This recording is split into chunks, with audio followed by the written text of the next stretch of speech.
Buenos días desde Historia de España Podcast, una reflexión sobre el pasado para intentar comprender el presente. Puedes enviarnos sugerencias, posibles desarrollos de temas y preguntas en la sección de comentarios de nuestro blog www.spainhistoryteacher.com o bien nos puedes encontrar en Twitter, Historia Podcast. Vamos a centrarnos hoy en la Segunda Guerra del Peloponeso, la que transcurre en el 421 al 413 a.C., lo que recibe el nombre del desastre siciliano. Fijaros que Atenas salió bien librada de todos estos sucesos, incluso mejor de lo que podíamos esperar. Su hegemonía en el Egeo era indiscutible, había aumentado su poderío naval en las aguas occidentales, mientras que la Liga del Peloponeso se había debilitado considerablemente. Muchas veces la historia nos enseña que en general una potencia naval consigue derrotar a una potencia terrestre solo si se asegura en tierra un poderoso aliado. Pero ninguno de los dos estados griegos de cierta importancia estaba dispuesto a ligarse al imperialismo ateniense. Argos, la única que habría podido, estaba obligada a la neutralidad por un tratado con Esparta que sólo expiaría en el 421 a.C.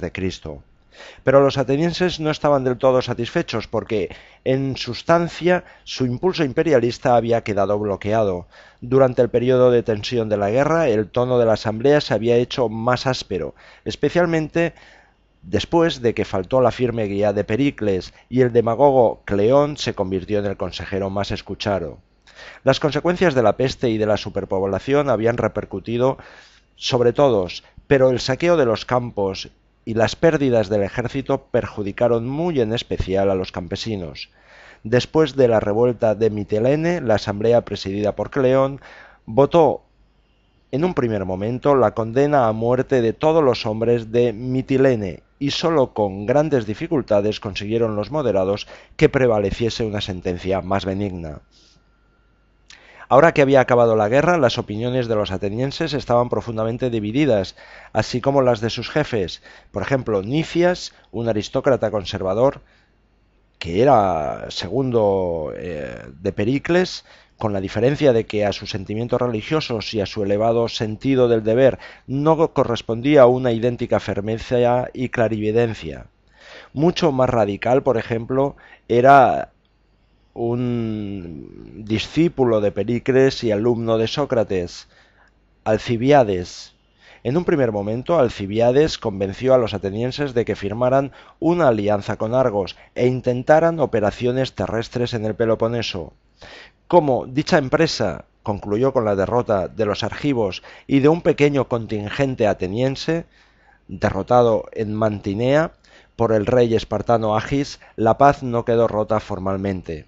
Después se presentó una tentadora ocasión de intervenir una vez más en los asuntos de Sicilia. Durante la guerra, los atenienses habían realizado algunas acciones diplomáticas y navales respecto a la vacilante potencia siracusana. Ahora, una petición de ayuda del Estado local de Segeste daba la oportunidad de intervenir en más amplia escala.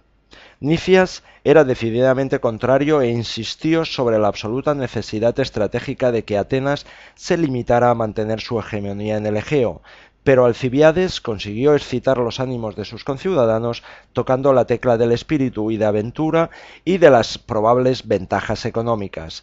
La asamblea no sólo votó el envío de una expedición, sino que quiso que fuera tan fuerte como había proclamado Nicias, y la puso bajo las órdenes de un triunvirato formado por Alcibiades, Lámaco y Nicias. En junio del 415 a.C., unos 100 trirremes y transportes para las tropas zarparon del Pireo y tras unirse a otro contingente frente a Corcira se encaminaron a Sicilia. Nunca antes un estado griego se había metido en una empresa tan llena de incógnitas, con tantas esperanzas que inevitablemente y desastrosamente tenían que fracasar. Ante todo, los jefes atenienses no estaban de acuerdo entre sí y perdieron un tiempo precioso que permitió que los siracusanos no fueran cogidos por sorpresa.